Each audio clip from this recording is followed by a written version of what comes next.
Praise the Lord. परमेश्वर के नाम की महिमा हो। फिर से एक और बार परमेश्वर के चरणों पर इस प्रकार परमेश्वर के वचन को सीखने के लिए आने के लिए परमेश्वर ने हमारे जीवन में एक अवसर प्रदान किया। मैं प्रभु को बहुत बहुत धन्यवाद देता हूँ।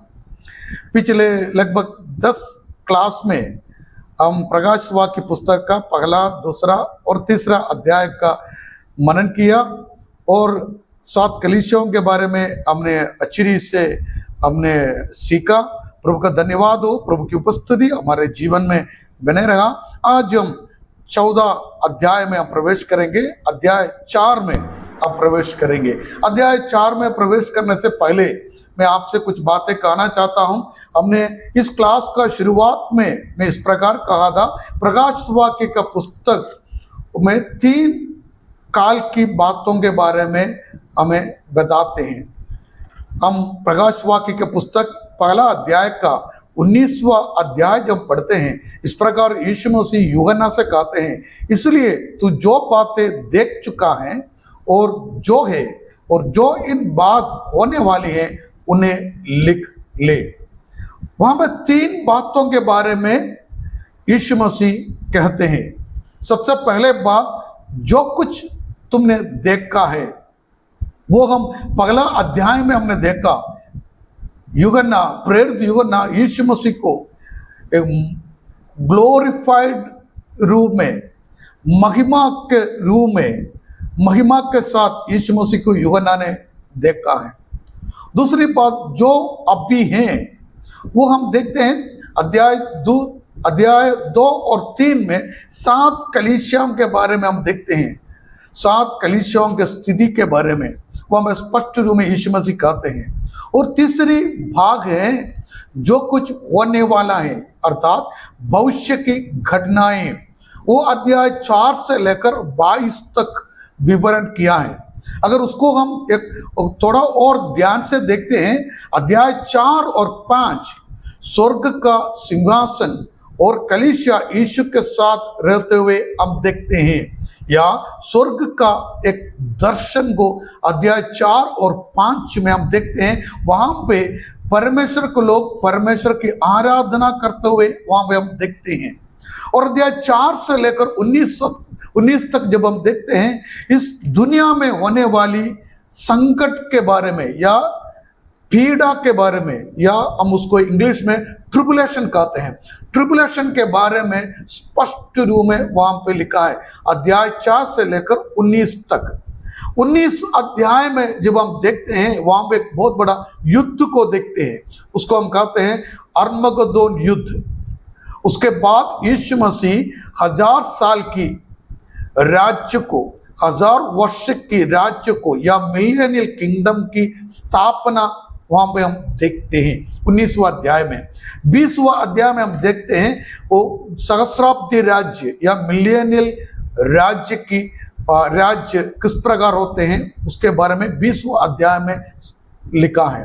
और अध्याय 21 और 22 में हम देखते हैं शैतान को हमेशा के लिए नरक में डाल दिए जाते हैं। उसके साथ जितने लोग, उसके बाद श्वेत सिंहासन को हम देखते हैं। वहां पे जो लोग कभी उद्धार नहीं पाए हैं, उनको, उनका न्याय के बारे में हम देखते हैं। उन सबको शैतान के साथ नरक में डाल दिया जाते हैं।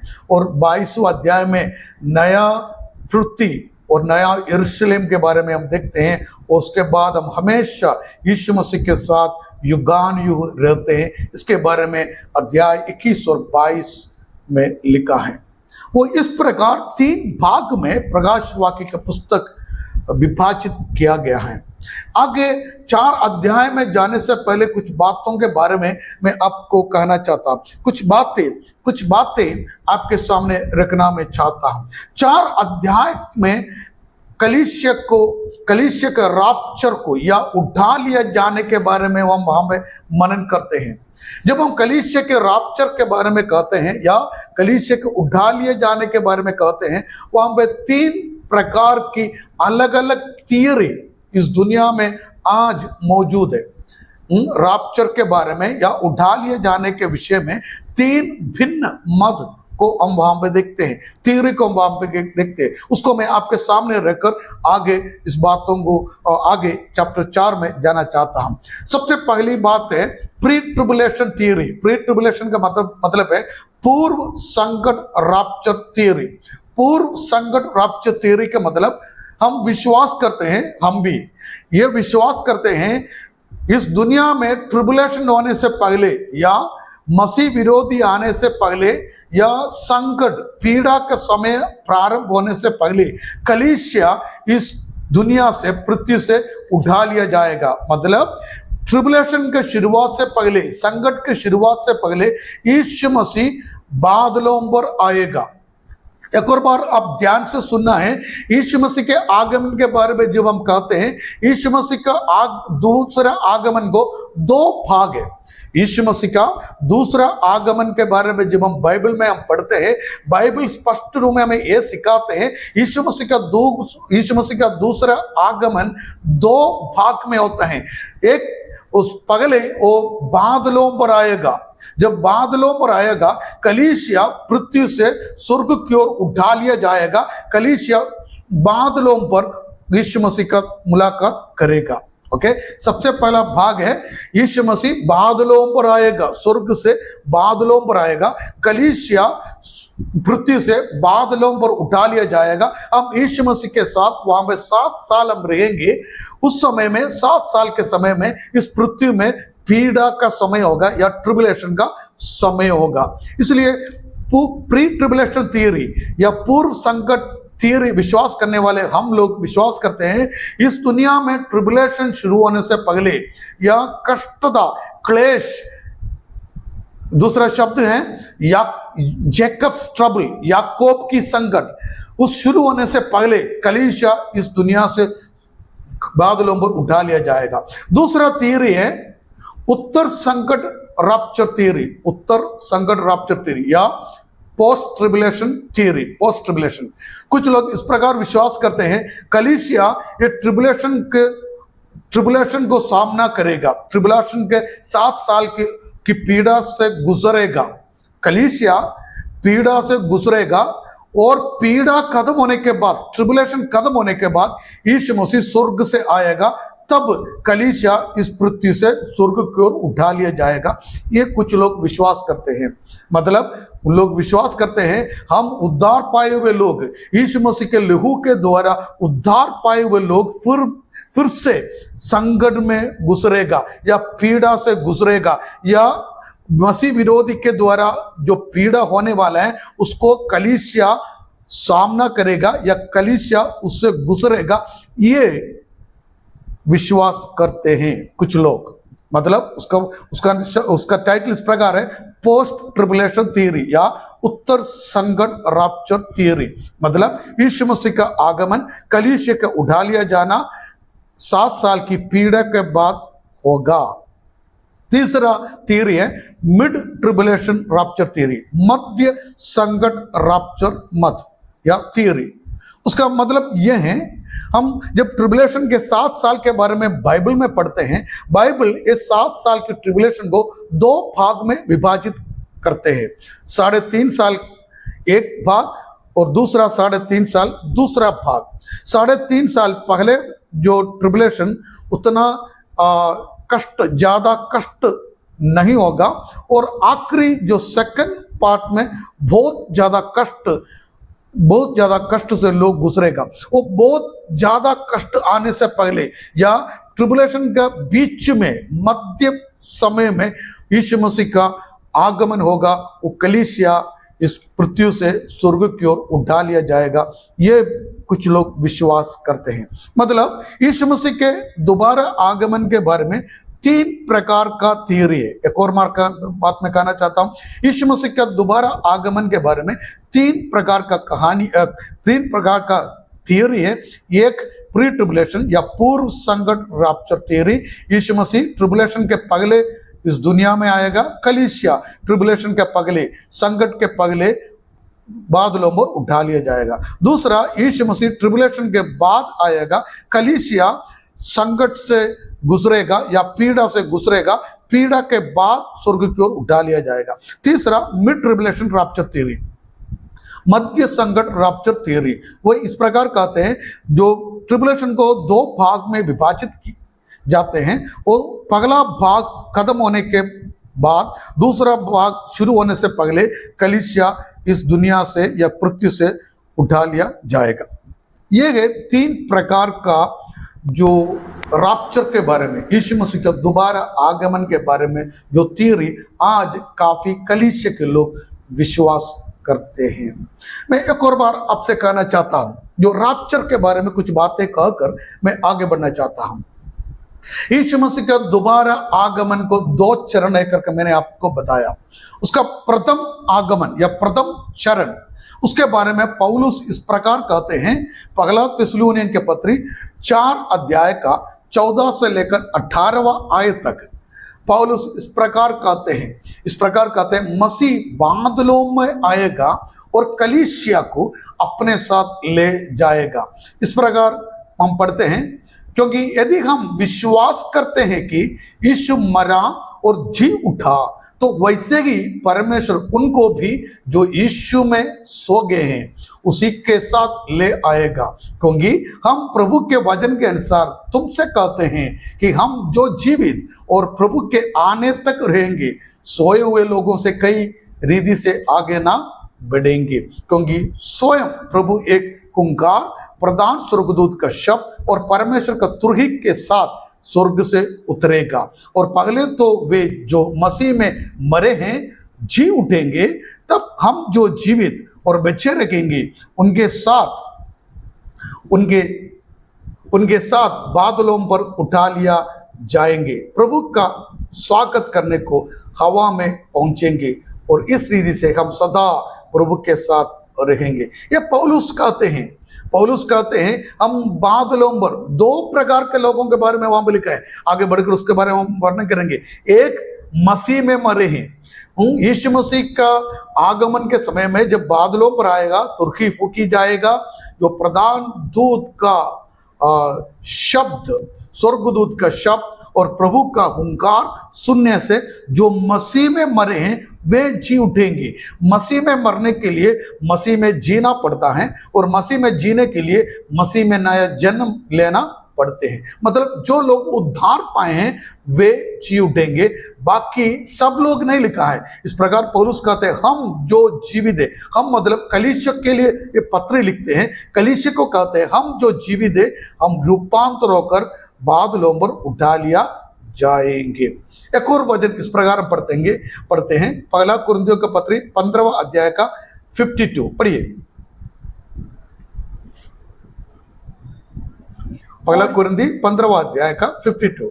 और ये क्षण भर में पलक मारते ही अंतिम तुरही फूंकते ही होगा, क्योंकि तुरही फूंकी जाएगी और मुर्दे अविनाशी दशा में उठाए जाएंगे और हम बदल जाएंगे।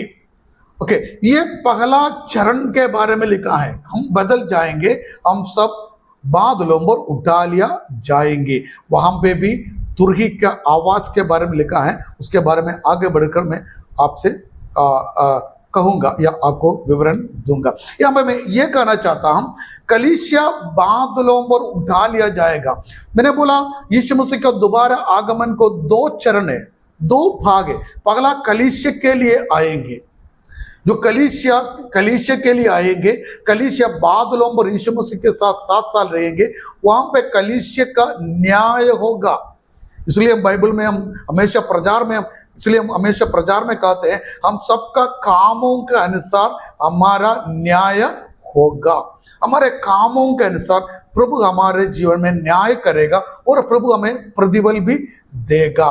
मैं इसलिए कहना चाहता हूं, जब आगे बढ़कर 4 अध्याय में या 5 अध्याय में हम देखते हैं स्वर्ग में कलीसिया मुकुट के साथ खड़े होते हुए हम देखते हैं, मतलब हमारे न्याय होकर हमें प्रतिफल पाकर यीशु मसीह के सामने और सिंहासन के सामने विश्वासी लोग खड़े होते हुए हम स्वर्ग में देखते हैं। दूसरा कुरिन्थी 5 का 10वां पद में इस प्रकार पौलुस कहते हैं, दूसरा कुरिन्थी 5 का 10वां पद में पौलुस इस प्रकार कहते हैं, हम सब के कामों के अनुसार हमारा न्याय होगा। पढ़िए। क्योंकि अवश्य है कि हाँ। हम सब का हाल मसीह के न्याय आसन के सामने खुल जाए हाँ। कि हर एक व्यक्ति अपने अपने भले बुरे कामों का बदला जो उसने देह के द्वारा किए हुए पाए। हाँ, हमारे कामों के अनुसार हमारा न्याय होगा, उसके अनुसार हमें प्रतिफल भी मिलेगा। पहला कुरिन्थी के पत्री उसका 3 अध्याय का 13वां आयत से जब हम पढ़ते हैं, इस प्रकार लिखा है, पौलुस कहते हैं हम सबका कामों के अनुसार हमारा न्याय होगा, आग के जैसे हमारा न्याय किया जाएगा। जो लोगों को काम जब आग से गुजरेगा तब भस्म हो जाएगा, उनको कोई प्रतिफल नहीं मिलेगा। जिसका काम आग से होकर बाहर निकलने के बाद भी जिसका काम बच जाएगा, उनको प्रतिफल मिला जाएगा। उस वाक्य को पढ़िए। तो हर एक का काम प्रकट हो जाएगा, हाँ। क्योंकि वे दिन उसे बताएगा, इसलिए कि आग के साथ प्रकट होगा और वे आग हर एक का काम परखेगी कि कैसा है। जिसका काम उस पर बना हुआ स्थिर रहेगा वे मजदूरी पाएगा। यदि किसी का काम जल जाएगा तो वे हानि उठाएगा, पर वे आप बच जाएगा, परंतु जलते जलते। वहां पे पौलुस स्पष्ट रूप में दिखते हैं, हमारे कामों के अनुसार हमें प्रतिफल मिलेगा। जिसका काम बचेगा उनको प्रतिफल मिलेगा, जिसका काम भस्म हो जाएगा, राख बन जाएगा, उसको किसी प्रकार का प्रतिफल नहीं मिलेगा। ये बादलों पर होने वाली बात है। जब हम कलीसिया बादलों पर उठा लिया जाएगा, हम वहां पे यीशु मसीह के साथ 7 साल रहेगा, वहां पर हमारा न्याय होगा। उसके बाद हम देखते हैं वहां पे कलीसिया का विभाग मेमने के साथ जो विभाग वो होगा। हमारा न्याय होने के बाद हमें प्रतिफल मिलेगा। प्रतिफल को लेकर मुकुट को पहनकर हम मेमने के विवाह में प्रवेश करेंगे। उसके बाद हम 7 साल के बाद पृथ्वी में यीशु मसीह के साथ वापस आएंगे।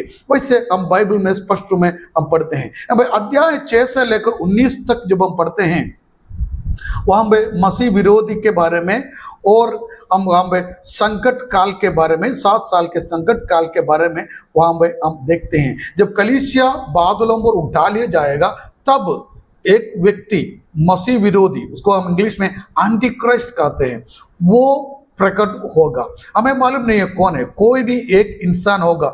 जो हम मसीह विरोधी जब हम कहते हैं, हम सोचते हैं मसीह विरोधी के 2 सींग होंगे, दिखने में बहुत डर लगने वाले। ऐसा नहीं होता है। एक ब्रिलियंट आदमी होगा, ब्रिलियंट आदमी। क्योंकि जब कलीसिया पृथ्वी से उठा लिया जाएगा, पूरा दुनिया में एक बहुत बड़ा शून्यता, एक बहुत बड़ा कायोस आएगा। क्योंकि जब गाड़ी चलाने वाले विश्वासी उठा लिया जाएगा, गाड़ी का एक्सीडेंट होगा। बड़े बड़े मशीन चलाने वाले व्यक्ति जब उठा लिया जाएगा, मशीन स्ट्रक होगा, बड़ा एक्सीडेंट होगा। अगर फ्लाइट चलाने वाले विश्वासी हो तो उठा लिया जाएगा तो फ्लाइट क्रैश होगा। पूरा दुनिया में सब जगह में बहुत बड़ा क्रैश, हजारों लाखों लोग, करोड़ों लोग इस पृथ्वी से उठा लिया जाएगा। करोड़ों लोग जब इस पृथ्वी से उठा लिया जाएगा, पूरा दुनिया में एक बहुत बड़ा कायोस आएगा। काफी महीना सालों के लिए इलेक्ट्रिसिटी नहीं होगा, इंटरनेट नहीं होगा, हम जो आज जो टेलीफोन का कनेक्शन नहीं होगा, क्योंकि ये सारे एरिया में एक बहुत बड़ा इश्यू, एक कायोस आएगा। लोगों को पता नहीं चलेगा उनका माँ कहाँ है, बेटा कहाँ है, बेटी कहाँ। अगर दूर में रहने वाले लोगों के बीच में कोई कम्युनिकेशन, संचार नहीं होगा। इसलिए इस पूरा दुनिया कुछ महीनों के लिए, लगभग साल के लिए पूरा एक कायोस में चले जाएगा, कायोस में, शून्यता में, और बहुत बड़ा एक बुरे अवस्था में चले जाएगा। तब एक व्यक्ति खड़ा होगा जो ये सारे संसार के इस इश्यू को सोल्व करने की बुद्धिमान होगा, लायक, एक ब्रिलियंट व्यक्ति होगा। उसके हाथ में सारे संसार का अधिकार आएगा। वो सारे जो इंटरनेट कनेक्शन फिर से रेस्टोर करेगा, इलेक्ट्रिसिटी रेस्टोर करेगा, और टेलीफोन कनेक्शन सब रेस्टोर होगा। तब इस पूरा दुनिया को एक नेता का जरूरत आएगा। तब वो व्यक्ति इस दुनिया के एक नेता बन जाएगा। अगर उसके बारे में कहना है तो बहुत सारे बात कहना है। 4 अध्याय हम आज कंप्लीट नहीं कर पाएगा। इसलिए हम जो देखते हैं आज का दुनिया में, हमें मालूम है पहले तो 10 साल पहले हमें सब कुछ चीज खरीदने के लिए पैसा का जरूरत था। उसके बाद ATM कार्ड आ गया, उसके बाद क्रेडिट कार्ड आया, अभी पूरा ऑनलाइन में चल रहा है, QR कोड में चल रहा है। पैसा का जरूरत नहीं है, क्योंकि ये सब चीज एक बटन में अभी केंद्रित केंद्रीकृत है। एक व्यक्ति एक जगह से पूरा कंट्रोल कर सकता है। अगर ये एटीएम कार्ड का जो सर्वर, जो बैंक का सर्वर, अगर एक व्यक्ति एक दिन उसको बंद करते हैं तो हमें लेना देना समाप्त हो जाता है। अगर हमारा ऑनलाइन का लिंक एक दिन शट डाउन होते हैं तो हमको देना लेना समाप्त हो जाता है। आज इंग्लिश भाषा इस प्रकार है, मेड इन इंडिया इस प्रकार आता है, पूरा बात हमारा कॉन्फिडेंशियल बात सब इसलिए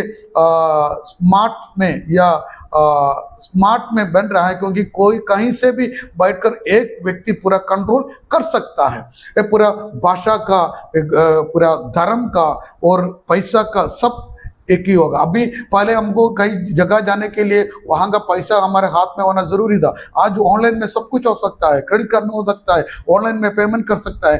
अभी पैसा का जो फर्क, मतलब अमेरिका का डॉलर हमारे हाथ में रहना जरूरी नहीं है। हमारे इंडिया का क्रेडिट कार्ड या डेबिट कार्ड हाथ में रहकर अमेरिका में हम परचेस कर सकते हैं। मतलब पूरा दुनिया को एक व्यक्ति कंट्रोल करने के अवस्था में आज दुनिया आ गया है। जब जो मसीह विरोधी खड़ा होगा वो पूरा दुनिया को अपना कंट्रोल में लेकर आएगा। वो मसीह विरोधी का आगमन उस प्रकार हो, सबसे एक अच्छा ब्रिलियंट व्यक्ति होगा पूरा दुनिया को कंट्रोल करने के लिए। वो इसराइल के साथ, उसके बारे में हम आगे बढ़ेंगे, इसराइल के साथ एक वाजा बांधेगा और 3.5 साल के बाद वाजा तोड़ेगा। तो जब इसराइल उनके विरोध में आएगा तब जो संकट, जो महासंकट में बदल जाएगा, वो सारे बात हम वहाँ पे आगे बढ़कर हम देखते हैं। तो द्वितीय आगमन, जो सेकंड कमिंग, पहला आगमन, पहला चरण कलीसिया को लेने के लिए था, लेकिन दूसरा आगमन कलीसिया को लेकर आएगा, कलीसिया के साथ इस पृथ्वी में आएगा। क्योंकि पौलुस कहते हैं हम सब बादलों पर उठा लिया जाएगा। लेकिन जकरिया का पुस्तक उसका 14 अध्याय के 4 आयत में, जकरिया का पुस्तक 14 अध्याय के 4 आयत में जकरिया इस प्रकार कहते हैं, उस दिन वह जैतून पर्वत पर जो यरूशलेम के सामने पूर्व की ओर है खड़ा होगा। पढ़िए, उस दिन वह जैतून के पर्वत पर पांव रखेगा जो पूर्व की ओर यरूशलेम के सामने है। तब जैतून का पर्वत पूर्व से लेकर पश्चिम तक बीचों बीच से फटकर बहुत बड़ा खड्ड हो जाएगा। तब आधा बस इतना काफी है। वहां पे लिखा है, जकरिया भविष्यवक्ता कहते हैं यीशु मसीह का दोबारा आगमन के समय में उसका पैर जैतून पहाड़ पर रखेगा। वो यरूशलेम के सामने पूरब की ओर हैं। आपको मालूम है, प्रेरितों का पुस्तक उसका पहला अध्याय का 11वां पद जब हम पढ़ते हैं, वही जैतून पर्वत से यीशु मसीह स्वर्ग की ओर उठा लिया गया। वही जैतून पहाड़ में जब यीशु मसीह स्वर्ग की ओर उठा लिया गया, तब वहां पे जो स्वर्गदूत मौजूद है, इस प्रकार स्वर्गदूत कहा, 11वां आयत को पढ़िए, और उनसे कहा, हे गलीली पुरुषों, तुम क्यों खड़े आकाश की ओर देख रहे हो? यही यीशु जो तुम्हारे पास से स्वर्ग पर उठा लिया गया है, जिस रीति से तुमने उसे स्वर्ग को जाते देखा है, उसी रीति से वह फिर आएगा। उसी रीति से फिर आएगा। उसी रीति का मतलब जिस जगह से गया है जैतून पहाड़ से, और जब जाने के समय विजिबल था, देख सकता था, वैसे गया है। और वो शरीर के साथ, महिमा के शरीर के साथ गया है, वो महिमा के शरीर के साथ वापस आएगा। जब स्वर्गदूत ने कहा जिस यीशु मसीह स्वर्ग को उठा लिया गया है उसी रीति से वापस आएगा। जकरिया कहते हैं उसका पर जैतून पहाड़ पर रखेगा। मतलब यीशु मसीह का दोबारा आगमन का दूसरा चरण में हम इस प्रकार देखते हैं, और वो कलीसिया के साथ जैतून पहाड़ पर आएगा। 2017 में जब हम यरूशलेम विजिट किया, वहां पे मैं मेरा क्लास में एक बार कहा था, वो जैतून पहाड़ का एक एरिया में ऊपर से लेकर नीचे तराई तक बड़े बड़े धनिक लोग अपना कब्र बनाया है। करोड़ों रुपए खर्चा कर 6 फीट जमीन के लिए करोड़ों रुपए खर्चा कर वहां पे कब्र बनाए हैं। क्योंकि लोग विश्वास करते हैं जब यीशु मसीह का पैर जैतून पहाड़ पर रखेगा, वो दो भाग हो जाएगा। तब वहां पे जितने परमेश्वर के मृतक लोग हैं और जितने लोगों को खबर है खुल जाएगा और जी उठेगा। ये विश्वास करते हुए हजारों लोग करोड़ों रुपए खर्चा कर कर वहां पे अपना कब्र बनाए। आज भी वो कब्र हम देख सकते हैं। मेरे कहने का मतलब ये है, यीशु मसीह के आगमन को दो चरण है। एक वो बादलों पर आएगा, कलीसिया बादलों पर उठा लिया जाएगा। 7 साल कलीसिया यीशु मसीह के साथ बादलों पर रहेगा। 7 साल के बाद यीशु मसीह कलीसिया के साथ इस पृथ्वी में आएगा। वो तब उसका पैर जैतून पहाड़ पर वो रखेगा। वहां पे बहुत बड़ा युद्ध होगा। उस युद्ध का नाम है अर्मगदोन। अर्मगदोन मतलब हम 16वां अध्याय में, प्रकाश वाक्य के पुस्तक 16वां अध्याय में इस प्रकार पढ़ते हैं, मसीह विरोधी और झूठे भविष्यवक्ता और ये सारे लोग मिलकर इस दुनिया के सारे जाति के लोगों को, गोत्र के लोगों को इकट्ठा इस्राएल के विरोध में इकट्ठा कर कर इस्राएल से युद्ध लड़ने के लिए वो यरूशलेम की ओर आएगा। आज हमें मालूम है, आज इस्राएल युद्ध लड़ रहा है। इस्राएल के चारों तरफ के लोग इस्राएल के विरोधी हैं, शत्रु हैं। इस्राएल के शत्रु, इस्राएल के चारों तरफ के लोग। आज भी इस्राएल युद्ध लड़ रहा है, इस बात को मैं मालूम है। यह युद्ध आज और कल खत्म नहीं होगा, यह चलते रहेगा, यीशु मसीह के आगमन तक चलते रहेगा। 16वां अध्याय में इस प्रकार पढ़ते हैं, उस दिन मसीह विरोधी या झूठे भविष्यवक्ता, शैतान, ये तीनों लोग इकट्ठा होकर सारे दुनिया के लोगों को, सारे गोत्र के लोगों को इस्राएल के विरोध में युद्ध लड़ने के लिए इस्राएल की ओर लेकर आएगा। तब यीशु मसीह का आगमन जैतून पहाड़ पर होगा।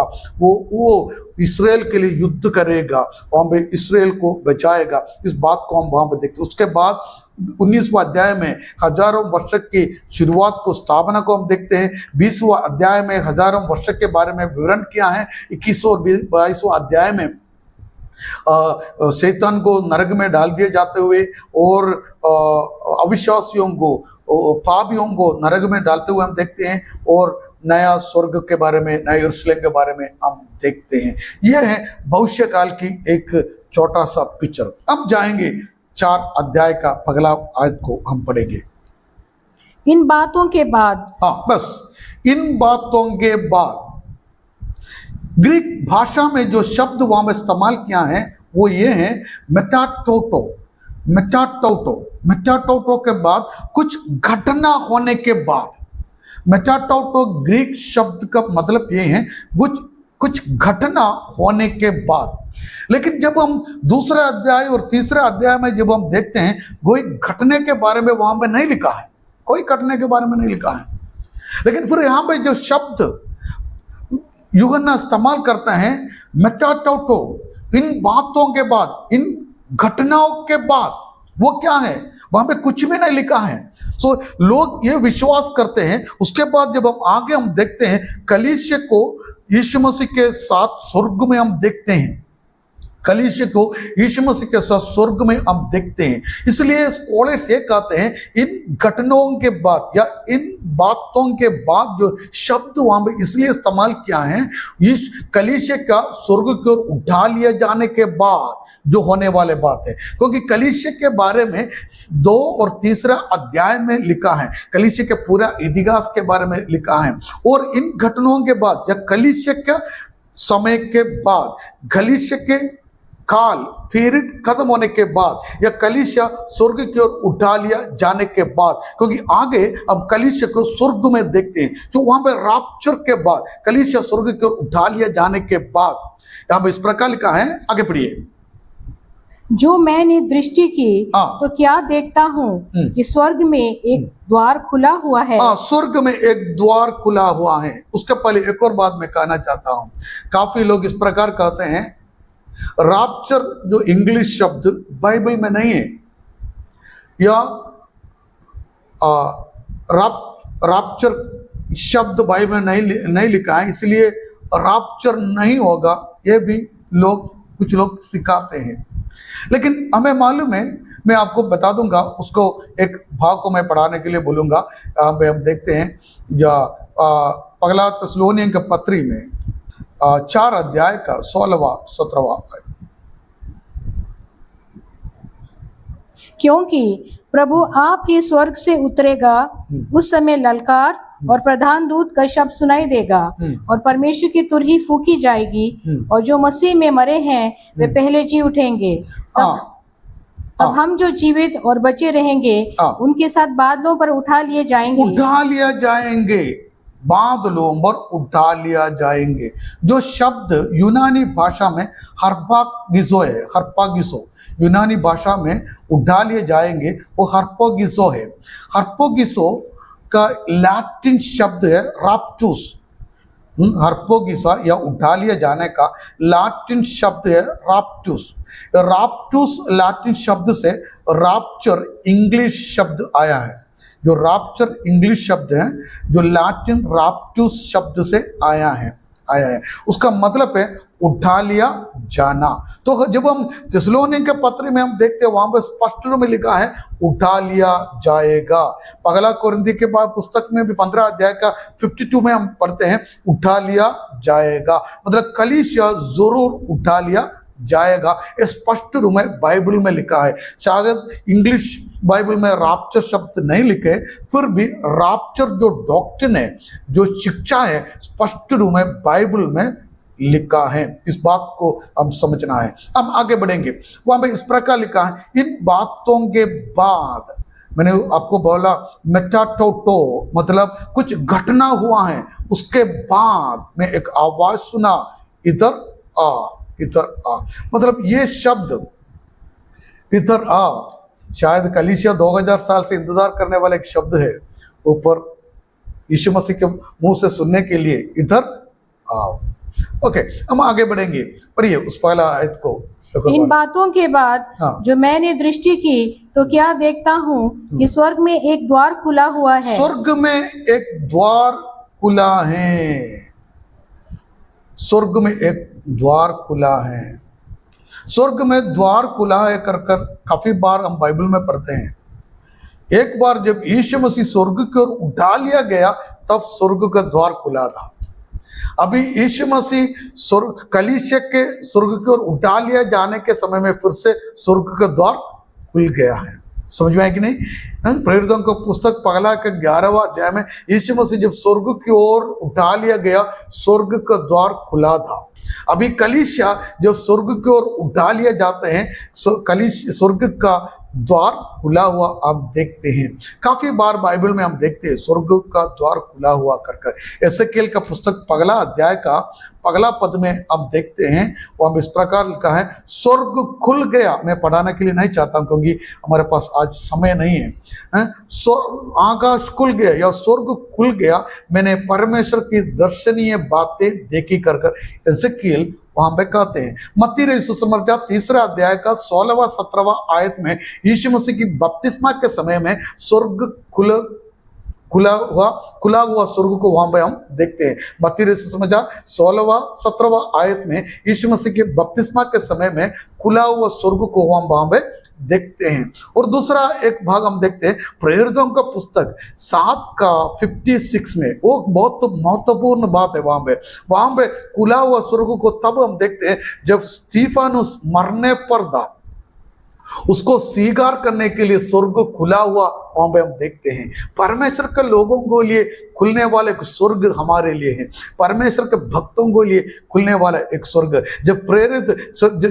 जब स्टीफानुस जब मरने पर था, लोग उसको पथराव कर रहा था, उसका शरीर से लहू बह रहा था, वो मरने के वक्त में वो स्वर्ग की ओर अपना दृष्टि किया, उसने देखा कि स्वर्ग खुले हुए उसने देखा है।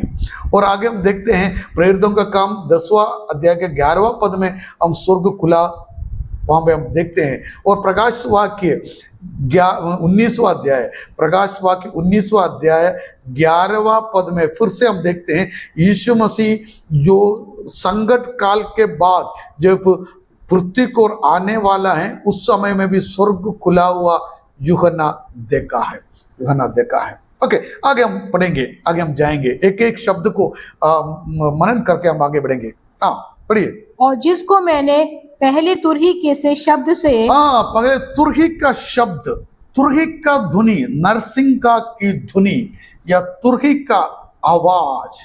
हम बाइबल में मैंने आपको बताया थिस्सलुनीके पहला थिस्सलुनीके 4 का 16वां 17वां पद में जब हम पढ़ा, जब यीशु मसीह बादलों पर आएगा, वहां पे लिखा है प्रभु एक हुंकार, प्रधान स्वर्गदूत का शब्द और परमेश्वर का तुरही का आवाज वहां पे होता है। मतलब तुरही का आवाज मरे हुओं को जिलाता है। जब यीशु मसीह के आगमन के समय तुरही का आवाज, जो जीवित है, जो मसीह में जीवित है, उनको रूपांतर आते हैं। यहां पे भी तुरही के आवाज को हम सुनते हैं, इसलिए मैंने बोला कलीसिया का उठा लिया जाना हो गया है, कलीसिया का रैप्चर हो गया है। क्योंकि यहां पे भी हम देखते हैं तुरही का आवाज को देखते हैं, तुरही का आवाज को हम देखते हैं। पहला थिस्सलुनीके के पत्री में नहीं, सिर्फ हमने पढ़ा पहला कुरिन्थियों के पत्री 15वां अध्याय का 22वां पद में इस प्रकार पढ़ते हैं, एक ही पल में, पलक चपकते ही, अंतिम तुरही के फूंकते ही ऐसा होगा, क्योंकि तुरही फूंकी जाएगी और मरे हुए अविनाशी अवस्था में जी उठेंगे और हम बदल जाएंगे। जो तुरही का आवाज यीशु मसीह का दोबारा आगमन के बारे में कहते हैं, दोबारा आगमन को दिखाते हैं। यीशु मसीह का बादलों पर आने का दिखाते हैं और कलीसिया का उठा लिए जाने का या मसीह में मरे हुओं को जी उठने का अवस्था को और समय को दिखाते हैं। और हम जो मसीह में जीवित है उनका रूपांतर के बारे में, उनका हमारा बदलने की समय के बारे में वहां पे बताते हैं। और उस शब्द के बाद इस प्रकार एक शब्द सुना, इधर ऊपर आ, पढ़िए वहां पे। और जिसको मैंने पहली तुरही के से शब्द से अपने साथ बातें करते सुना था, वही कहता है यहाँ ऊपर आ जा, यहाँ ऊपर आ जा। ये यूहन्ना के लिए एक इन्विटेशन है, यूहन्ना के लिए एक इन्विटेशन है, लेकिन हम भी विश्वास करते हैं ये आवाज कलीसिया के लिए भी है, क्योंकि उसी वक्त में कलीसिया का उठा लिया जाना होगा। ये यहाँ ऊपर आ, हम सब ये आवाज सुनने के लिए इंतजार कर रहा है। हम इसलिए आराधना करते हैं, हम इसलिए प्रार्थना करते हैं, हम इसलिए कष्टता के बीच में विश्वास में बने रहते हैं, इसलिए हम सदाओं में पीड़ा में इसलिए हम बने रहते हैं, इस आवाज को सुनने के लिए। जब तुरही भूकी जाएगी, परमेश्वर का आवाज आएगा, यहाँ ऊपर आ, हम सब उस समय में हमारा शरीर बदल जाएंगे, हम यीशु मसीह की ओर हम उठा लिया जाएंगे। Praise the Lord. यूहन्ना की यहाँ पे मैंने ये नहीं कह रहा हूँ ये शब्द कलीसिया के लिए, यहाँ पे ये शब्द यूहन्ना को इन्विटेशन दिया है स्वर्ग में जाने के लिए, लेकिन ये आवाज हमें ये सिखाते हैं, ये बताते हैं ये कलीसिया का के लिए भी एक आवाज होगा, कलीसिया का उठा लिया जाने के लिए भी ये आवाज होगा, क्योंकि तुरही उस समय भूखी जाएगी। ओके, यहाँ पे हम देखते हैं यीशु मसीह जब यूहन्ना ये आवाज सुना यहाँ ऊपर आ, हम वहां पे इस प्रकार पढ़ते हैं, यूहन्ना शरीर के साथ ऊपर नहीं गया। वहां पे लिखा है ये शरीर के साथ स्वर्ग में जा नहीं सकता है। मैं काफी बार आपसे कहता हूं ये शरीर के साथ अब स्वर्ग में जा नहीं सकता है, इसलिए वहां पे इस प्रकार लिखा है, यूहन्ना कहते हैं मैं आत्मा में हो गया। पढ़िए उस वाक्य को, दूसरा पद, तुरंत में आत्मा में आ गया। तुरंत में आत्मा में आ गया, आत्मा में आ गया। ये शरीर स्वर्ग नहीं जा सकता है, इसलिए यूहन्ना आत्मा में गया, क्योंकि परमेश्वर आत्मा है। जो भी उसके दर्शन करते हैं और शारीरिक में कोई भी उसका दर्शन देख नहीं सकता है। बाइबल स्पष्ट में बताते हैं कोई भी जिंदा होकर शरीर में होकर परमेश्वर को अपना महिमा में देख नहीं सकते हैं, इसलिए यूहन्ना आत्मा में आ गया। हमको मालूम है यूहन्ना प्रकाश वाक्य का पुस्तक पहला अध्याय 10वां पद में जब यीशु मसीह का दर्शन यूहन्ना पाया, 10वां आयत में इस प्रकार लिखा है, वहां पे भी लिखा है यूहन्ना आत्मा में आया। आत्मा में आने के बाद यूहन्ना पहला अध्याय में यीशु मसीह का दर्शन पाया। यहाँ पे 4 अध्याय में भी हम देखते हैं वो आत्मा में स्वर्ग की ओर उठा लिया गया, उसके बाद परमेश्वर का दर्शन वो आत्मा में पाया कर लिखा है। ओके, यहाँ पे हम आगे हमने ये आवाज सुना, क्या सुना, यहाँ पर आ जा। हाँ, हम सब एक स्वर्ग की ओर यात्रा के लिए गेट रेडी होना है। अभी हम स्वर्ग जाना, फ्लाइट में चलने वाला है। स्वर्ग में क्या चल रहा है, क्या होने वाला है, इन सारे बातों को आगे हम देखेंगे। मतलब हम एक ट्रिप में, स्वर्ग की ओर ट्रिप में आने वाले जो हफ्तों में हम स्वर्ग में होने वाले और स्वर्ग पृथ्वी में होने वाले बातों को स्वर्ग के दर्शन के अनुसार हम मनन करेंगे, हम या सीखेंगे और हम मेडिटेट करेंगे। ओके, वहाँ पे हम स्वर्ग में और जानेंगे। स्वर्ग के ट्रिप में हम जब जैसे हम फ्लाइट में जाते हैं, सबसे पहले हम लोग कहते हैं बेल्ट, सीट बेल्ट सब टाइट करना, स्टडी रहना, कुर्सी वगैरह सही लगाना, नहीं तो हम जो एयर गटर में जाएंगे तो हम गिर जाएंगे। वैसे हम एक साथ हम परमेश्वर का वचन सीखने के लिए, स्वर्ग का दर्शन पाने के लिए, स्वर्ग की बातों के बारे में जानने के लिए मन को तैयार कर कर, हृदय को तैयार कर कर हम आगे बढ़ना है। ओके, दूसरा पद में हम देखते हैं जब यूहन्ना स्वर्ग में आत्मा में पहुंचा उसने क्या देखा। हम आगे बढ़कर उसको हम देखेंगे, स्वर्ग में यूहन्ना ने क्या देखा। दूसरा पद में इस प्रकार देखते हैं, वो यूहन्ना कहता है मैंने स्वर्ग में एक सिंहासन देखा। सिंहासन इंग्लिश में इस प्रकार लिखते हैं, मैंने स्वर्ग में एक फिक्स सिंहासन को देखा, फिक्स स्थिर स्थापित सिंहासन को देखा। Praise the Lord. यूहन्ना से क्या कहते हैं परमेश्वर? यूहन्ना से परमेश्वर कहते हैं, यूहन्ना तो अभी पत्मोस टापू में डोमिशन के कारण तू अभी पत्मोस टापू में है, लेकिन इस बात को तुम समझना है, मैं अभी स्वर्ग में, मैं मेरा सिंहासन में हूँ, सारे अधिकार मेरे हाथ में है, डोमिशन का ऊपर भी मेरा अधिकार है, मेरा सिंहासन रोमी साम्राज्य से भी बढ़कर है और स्थिर है और प्रभावशाली सिंहासन है, यह स्वर्ग में स्थिर रहता है। प्रेज़ द लॉर्ड, स्थिर रहता है। स्वर्ग में एक सिंहासन यूहन्ना ने देखा।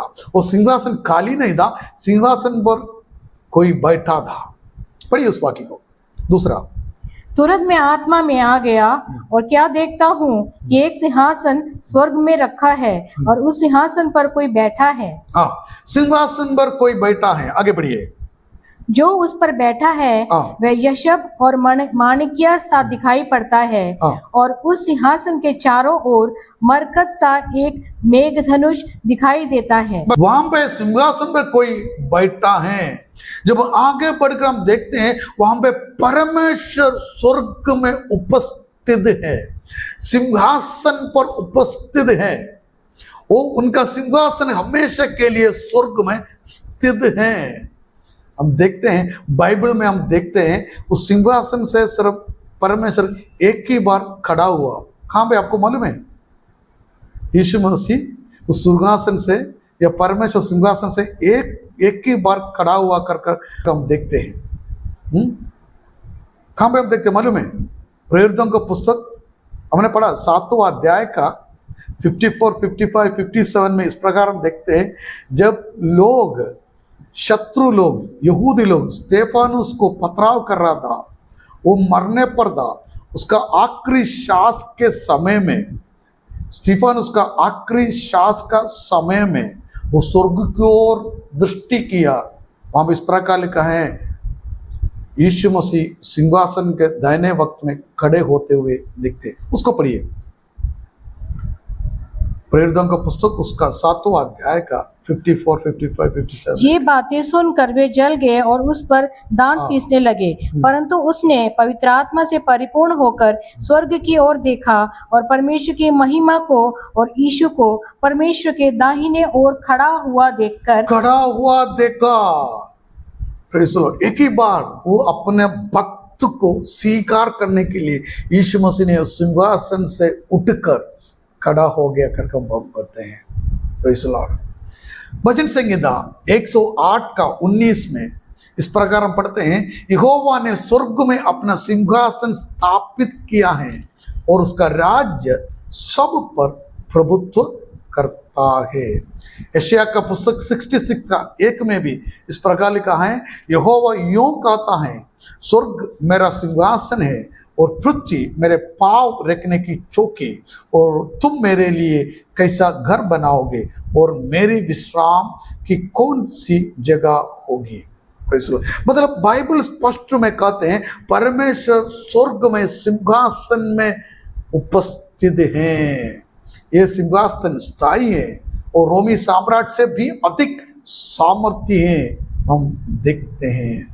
Praise the Lord। वहां पे हम देखते हैं, एक बात देखते हैं, वो वहां पे जो सिंहासन परमेश्वर का सिंहासन है करके हमने देखा, वो परमेश्वर का सिंहासन स्वर्ग में स्थित है करके हमने देखा, और परमेश्वर वहां पे उपस्थित है करके हम देखा। लेकिन वहां पे हम देखते सिंहासन की ओर हम देखते हैं, जब यूहन्ना सिंहासन की ओर देखते हैं वहां से कुछ संकेत सिग्नल्स निकलते थे। पढ़िए उसको। जो उस पर बैठा है वह यशब और माणिक्य सा दिखाई पड़ता है। वो यशब और माणिक्य सा दिखाई पड़ता है। वहां से जो किरण आता है, इस प्रकार लिखा है यशब और माणिक्य सा दिखाई देता है। यशब का इंग्लिश का नाम है जास्पर। प्रकाश वाक्य के पुस्तक 21वां अध्याय 11 पद में यशब के बारे में हम देखते हैं, उस स्फटिक समान स्पष्ट कहा गया है। एक हीरे का समान चंद्रकार पत्थर है, एक परमेश्वर की महिमा की चमक और दीप्ति को दर्शाता है करके वहां पे लिखा है। और दूसरा वहां पे लिखा है, क्या है? माणिक्य। माणिक्य, माणिक्य। ओके, वो पद्मराग, माणिक्य, ये रेक्टनस के नाम पर सरदिस, इसका इंग्लिश नाम है सार्दियस, वो उस नाम से सरदिस शहर को नाम मिला है। इसका रंग गाढ़ा रक्त जैसा लाल होता है। वो वहां से जो किरण, सिंहासन से जो किरण आता है, हम काफ़ी बार बाइबल में हम इसके बारे में हम पढ़ते हैं, काफ़ी बार बाइबल में हम पढ़ते हैं, जो हम देखते हैं टायर का राजा के बारे में, जब एसेकिएल के पुस्तक में हम पढ़ते हैं, वहां पे इसका एसेकिएल 28 का 13 पढ़िए। तू परमेश्वर के अदन नामक बारी में था, तेरे पास आभूषण माणिक, पद्राग, हीरा, फिरोजा, सुलेमानी मणि, यशब, नीलमणि, मरकत। बस ये सारे बात वहां पे हम देखते हैं। ये हम देखते हैं जो महायाज की छाती की पट्टी में भी इन बातों को, इस बातों को हम देखते हैं। निर्गमन का पुस्तक 28वां पद 18 से 20 तक, जल्दी पढ़िए।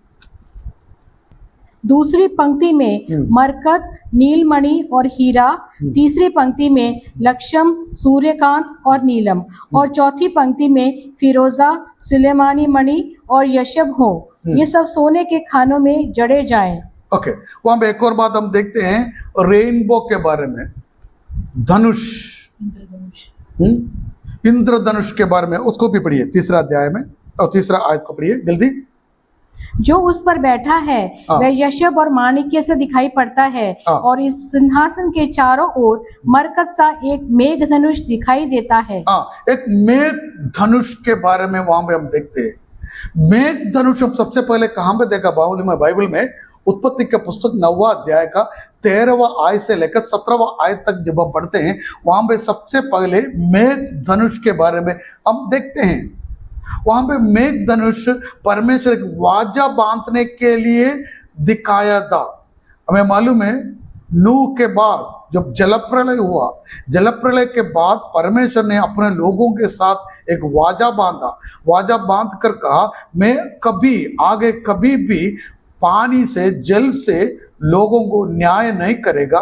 उसका एक सिंपल के रूप में मेघ धनुष मेघ में रखा। पढ़िए उस वाक्य को। मैंने बादल में अपना धनुष रखा है, वह मेरे और पृथ्वी के बीच में वाचा का चिन्ह होगा, और जब मैं पृथ्वी पर बादल फैलाऊंगा तब बादल में धनुष दिखाई देगा। तब मेरी जो वाचा तुम्हारे और सब जीवित शरीरधारी प्राणियों के साथ बंधी है, उसको मैं स्मरण करूंगा। तब ऐसा जल प्रलय फिर ना होगा जिससे सब प्राणियों का विनाश हो। बादल में जो धनुष होगा मैं उसे देख के ये सदा की वाचा स्मरण करूंगा, जो परमेश्वर के और पृथ्वी पर के सब जीवित शरीरधारी प्राणियों के बीच बंधी है। ओके, बस यहाँ पे जो मेघ धनुष हम देखते हैं, मेघधनुष। मेघधनुष सबसे पहले कहाँ आया था? परमेश्वर पूरा पृथ्वी को एक बार जलप्रलय के बाद द्वारा नाश करने के बाद परमेश्वर अपने लोगों के साथ एक वाचा बांधने के लिए धनुष को मेघ में रखा था। यहां पे धनुष को हम फिर से हम देखते हैं, पूरा पृथ्वी में दूसरा एक पीड़ा परमेश्वर के द्वारा आने के पहले धनुष को हम देखते हैं। मतलब कलीसिया स्वर्ग की ओर या बादलों पर उठा लिया जाने के बाद पूरा पृथ्वी में परमेश्वर का क्रोध या कोप फॉर और क्रोध हो जाएगा। मतलब बड़ा संकट के समय आएगा। पूरा दुनिया के लोगों को परमेश्वर अपना क्रोध के द्वारा कष्टता उनके ऊपर उंडेलेगा। उसके पहले हम देखते हैं, फिर से धनुष को हम देखते हैं। वहां पे भी एक बात हमें मालूम है, परमेश्वर कहते हैं अपने लोगों को उसके पहले परमेश्वर ने अपने पास अपने उपस्थिति में उठा लिया गया। हम देखते हैं वहां भी इस प्रकार देखते हैं, धनुष के साथ जब परमेश्वर ने एक वाजा बांधा, वहां के पृथ्वी के सारे लोगों के साथ वो वाजा बांधा करके वहां पे लिखा है।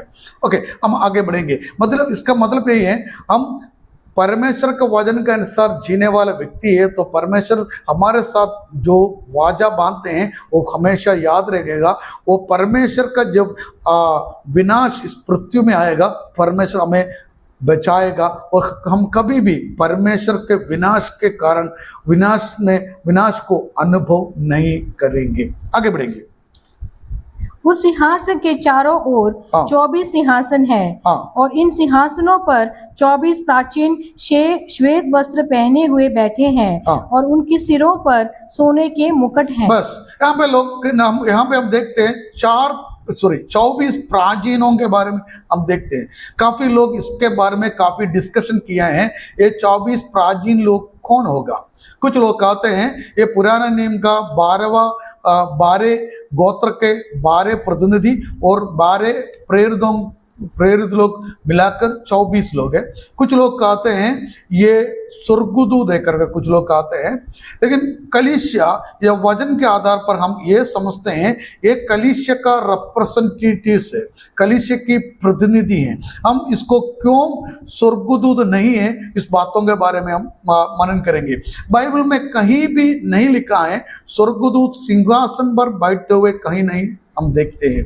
स्वर्गदूत हमेशा परमेश्वर की सेवा करने वाले सेवक लोग हैं, उनको कभी भी सिंहासन पर बैठने की अधिकार दिया गया कर बाइबल में नहीं लिखा है। दूसरा बात है, बाइबल में कहीं भी स्वर्गदूत को प्राचीन शब्द स्वर्गदूतों के लिए बाइबल में कहीं भी प्राचीन शब्द कभी इस्तेमाल नहीं किया है।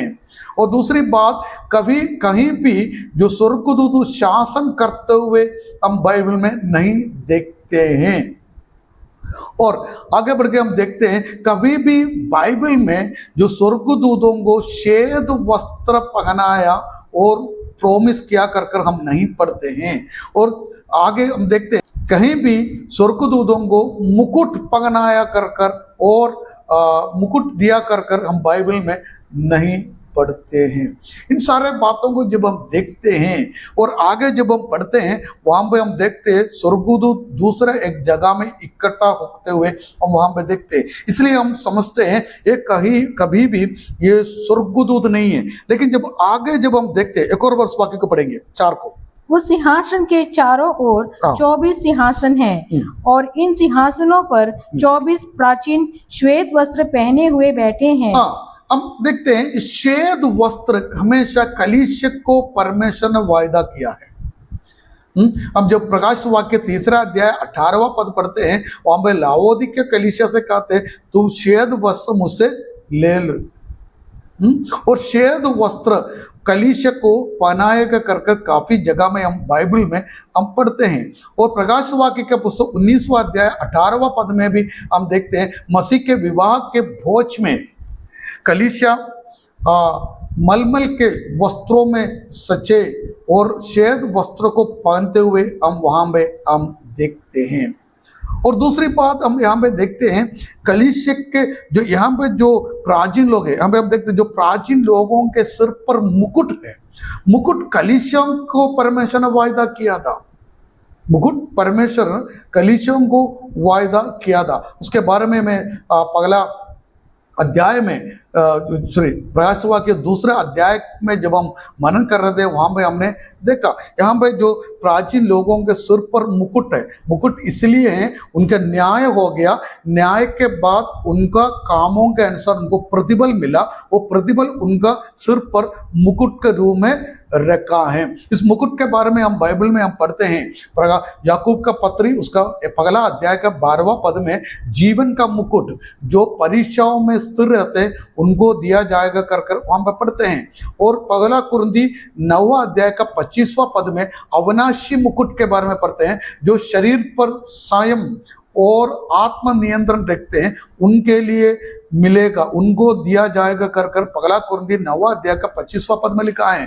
और तीसरा आनंद का मुकुट के बारे में लिखा है। और पगला थिस्सलुनीके के पत्री दूसरे अध्याय का 19वां पद में आत्माओं को जीतने वालों के लिए मिला जाएगा कर वहां पे लिखा है। और 14 धार्मिकता का मुकुट दूसरा तीमुथियुस 4 का 8 में जो मसीह के आगमन के लिए बाट जोते रहते हैं उनको मिलने वाला है धार्मिकता का मुकुट। जो 5वां मुकुट पगला पत्रुस 5 का 4 में महिमा का मुकुट जो परमेश्वर के भेड़ों को चराते हैं या पासवानों को मिलने वाला मुकुट के बारे में वहां पे लिखा है। ये सारे मुकुट कलीसिया को दिया जाएगा कर बाइबल में स्पष्ट रूप में बताते हैं। इसलिए हम यहाँ पे हम समझ में आते हैं ये 24 प्राचीन लोग स्वर्गदूत नहीं है, ये इस्राएल के लोग भी नहीं है, ये कलीसिया का प्रतिनिधि है जो परमेश्वर अपने उपस्थिति में उनको सम्मान और आदर करते हुए उनके साथ बैठने के लिए कलीसिया के प्रतिनिधि के रूप में बैठने के लिए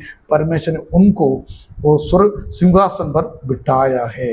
ओके, आगे बढ़ गए 5वां और 6वां पद जल्दी। उस सिंहासन में से बिजलियां और गर्जन निकलते हैं हाँ। और सिंहासन के सामने आग के साथ दीपक जल रहे हैं, वे परमेश्वर की 7 आत्माएं हैं। और उस सिंहासन के सामने मानो बिल्लौर के समान कांच का सा समुद्र है। सिंहासन के बीच में और सिंहासन के चारों ओर 4 प्राणी हैं जिनके आगे पीछे आंखें ही आंखें हैं। वहां पे 3 बातों के बारे में देखते हैं, एक बिजलियां, शब्द, गर्जन, बातों के बारे में देखते हैं। हम जब निर्गमन का पुस्तक 9वां अध्याय का 23वां पद जल्दी हम पढ़ेंगे, एक आज को हम पढ़ेंगे।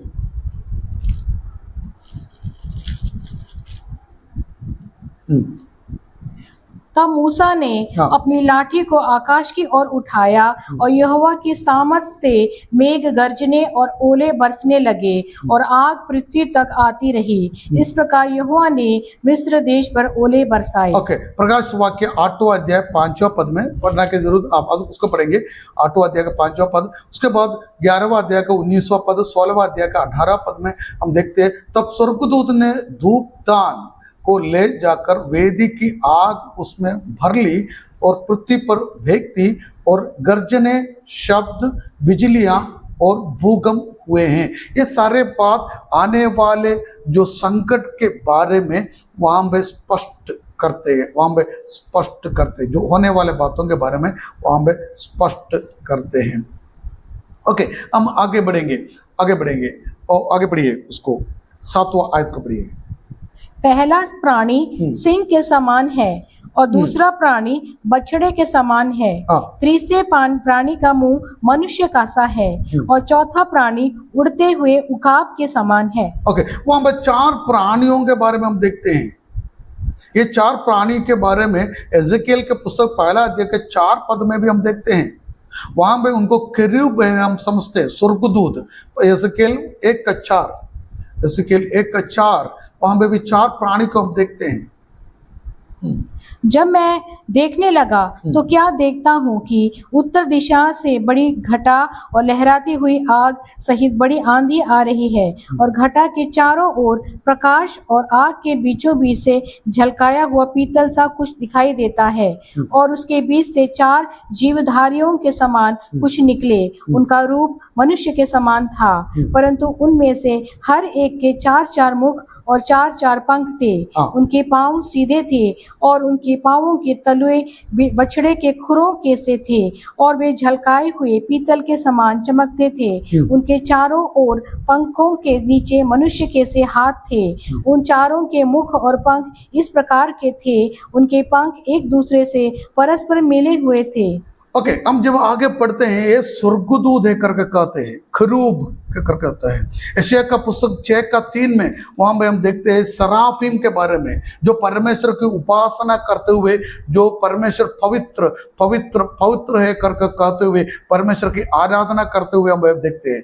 प्रकाशित वाक्य का पुस्तक उसका 4:6 से 8 जो वहां पे हम पढ़ा, वहां पे एक प्राणियों के बारे में हम देखते हैं। एसेकिएल का पुस्तक 10वां अध्याय का 20 से 22 में भी ये वर्णित किया गया है। मतलब वहां पे जो प्राणियों के बारे में लिखा है वो परमेश्वर की आराधना करने वाले जो प्राणियों के बारे में, जो स्वर्गदूतों के बारे में वहां पे लिखा है। उनका अलग अलग मुख वहां पे हम देखते हैं। एक मनुष्य का मुख है, वो मनुष्य जाति का प्रतीक करते हैं। वो गरुड़ का मुख पक्षियों का प्रतीक करते हैं। बछड़े का मुख वो घरेलू पशुओं का प्रतीक करते हैं। और सिंह का मुख जो जंगली पशुओं का प्रतीक करते हैं। मतलब सारे लोग परमेश्वर की आराधना करते हुए वहां पे हम देखते हैं। ये सारे बात हम जब उत्पत्ति का पुस्तक 9वां अध्याय जो मेघधनुष के बारे में देखते हैं, वहां पे भी परमेश्वर सारे लोगों के साथ एक वाचा बांधते हुए वहां पे हम देखते हैं। ये 4 प्राणी 4 सुसमाचार को भी दिखाते हैं। मत्ती, मार्क, लूक और यूहन्ना सुसमाचार के बारे में भी दिखते हैं, क्योंकि चारों सुसमाचार 4 विभिन्न प्रकार में यीशु मसीह को के बारे में बताते हैं। ये यीशु मसीह के बारे में भी ये दिखाते हैं। लेकिन यहाँ पे जो 4 प्राणी हैं और ये परमेश्वर की आराधना करते हुए स्वर्गदूत है कर हम बताते हैं। 9वां आयत से लेकर 11वां आयत तक जब हम पढ़ते हैं, स्वर्ग में आराधना को हम देखते हैं। स्वर्ग में आराधना को हम देखते हैं। एक और बात है, अगर 24 प्राचीनों के बारे में हम और कहना है तो 5वां अध्याय के बारे 5वां अध्याय प्रकाश वाक्य 5वां अध्याय में जब हम पढ़ते हैं, वहां पे हम इन लोगों के बारे में पढ़ते हैं। वहां पे वे आराधना करते हुए, वहां पे जब वे आराधना करते हैं एक गीत गाते हैं। वो गीत छुटकारे का गीत को वहां हम देखते हैं। छुटकारे का गीत गाते हुए हम वहां पे देखते हैं। छुटकारे का गीत जो गाते हैं और यीशु मसीह के मृत्यु के द्वारा, लहू के द्वारा छुड़ाए गए लोग सिर्फ छुटकारे के गीत गा सकते हैं। वहां पे लिखा है छुटकारे के गीत गा सकते हैं। तो वो भी बताते हैं ये कलीसिया का भाग है, कलीसिया के लोग हैं। हम जाएंगे 9वां आयत से लेकर 11वां आयत तक जो आराधना, स्वर्ग में जो आराधना के बारे में हम देखते हैं। पढ़िए। जब वे प्राणी हाँ, उसकी जो सिंहासन पर बैठा है और जो युगानुयुग जीवता है महिमा और आदर और धन्यवाद करेंगे, तब 24 प्राचीन सिंहासन पर बैठने वाले के सामने गिर पड़ेंगे और उसे जो युगानुयुग जीवता है प्रणाम करेंगे। और वे अपने अपने मुकुट सिंहासन के सामने यह कहते हुए डाल देंगे, हे हमारे प्रभु और परमेश्वर, तू ही महिमा और आदर और सामर्थ के योग्य है, क्योंकि तू ही ने सब वस्तुएं सृजी और वे तेरी ही इच्छा से थी और सृजी गई। ओके, यहाँ पे हम देखते हैं ये 4 प्राणियां परमेश्वर की आराधना करते हैं। जैसे हम यशायाह का पुस्तक में 6 अध्याय का 3 पद में देखते हैं, पवित्र पवित्र पवित्र करते हुए जो प्राणियां और स्वर्गदूत आराधना करते हैं, वैसे यहाँ पे भी हम देखते हैं 8वां आयत में देखते हैं, पवित्र पवित्र प्रभु परमेश्वर सर्वशक्तिमान, जो जो है, जो और आने वाला है, वो पवित्र है कर आराधना करते हैं। यहाँ पे इस प्रकार लिखा है, वो बिना ब्रेक वो निरंतर आराधना करते हैं, निरंतर युगान युग। वो 24 प्राचीन सिंहासन पर बैठने वाले सामने गिर पड़ते हैं। मतलब यहाँ पे आराधना का एक मॉडल हम वहां पे हम देखते हैं। ये प्रकाश वाक्य की पुस्तक में सिर्फ यहाँ पे नहीं आराधना, हम 5वां अध्याय का 9 से 13 तक हम पर आराधना करते हुए हम देखते हैं। 7वां अध्याय का 12 से 17 तक आराधना को हम देखते हैं, 11वां अध्याय का 15 से 18 तक हम आराधना को देखते हैं, 12वां अध्याय का 10वां 12वां आयत तक हम आराधना को देखते हैं, 15वां अध्याय का 3 से 4 तक हम आराधना को देखते हैं, 16वां अध्याय का 5 से 7 तक हम आराधना के बारे में आराधना को देखते हैं, और 18वां अध्याय का 8वां पद में आराधना हम देखते हैं, 19वां अध्याय में 1 से लेकर 6 आयत तक आराधना को हम देखते हैं। मतलब वहां पे हमेशा परमेश्वर की आराधना करते हुए हम वहां पे देखते हैं। वहां पर आराधना को एक विशेषता यह है, वो हमेशा विदाउट ब्रेक परमेश्वर की आराधना करते हैं। परमेश्वर की आराधना का मतलब यहाँ पे है परमेश्वर का महिमा करते हैं, धन्यवाद करते हुए परमेश्वर की महिमा करते हैं। तब वहां पे एक बात हम देखते हैं, 24 प्राचीन लोग मुकुट सिंहासन के सामने डालते हैं और उसकी आराधना करते हैं, दिन रात निरंतर आराधना करते हैं। Praise Lord. वहां पे आराधना के अलावा कुछ नहीं होता, वहां पे बाइबल स्टडी नहीं होता, वहां पे प्रचार नहीं होता, वहां पे सिर्फ आराधना होता है। इसलिए हम यहाँ पे बाइबल स्टडी करते हैं, प्रचार इसलिए यहाँ पे करते हैं क्योंकि वहां पे प्रचार करने के लिए मौका नहीं मिलेगा, इसलिए ज़्यादा प्रचार यहाँ पे करते हैं ताकि ज़्यादा लोग विश्वास करें और ज़्यादा लोग प्रभु की आराधना करें। मेरे कहने का मतलब यह है, स्वर्ग में हमेशा निरंतर आराधना है। हम वहाँ पे परमेश्वर को उपस्थिति में हमेशा आराधना करते रहेगा। ये स्वर्ग का एक दर्शन है, यूहन्ना ने जो देखा। आज 5वां अध्याय अगले हफ्ते हम देखेंगे, वहाँ की आराधना के बारे में और हम वहाँ पे हम देखते हैं। आज हमने देखा, क्या देखा?